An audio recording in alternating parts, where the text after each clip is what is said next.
ওই রাধে তোমায় বারে বারে করছি যে মানা,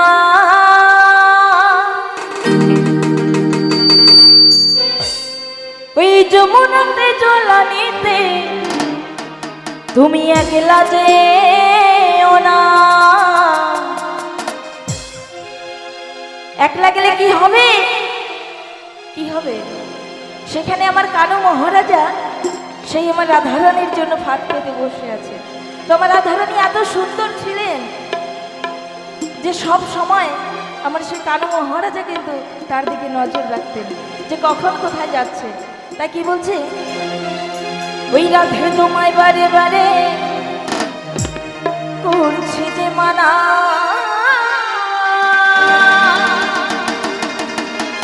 ওই যমুনাতে জলানিতে তুমি একলা যে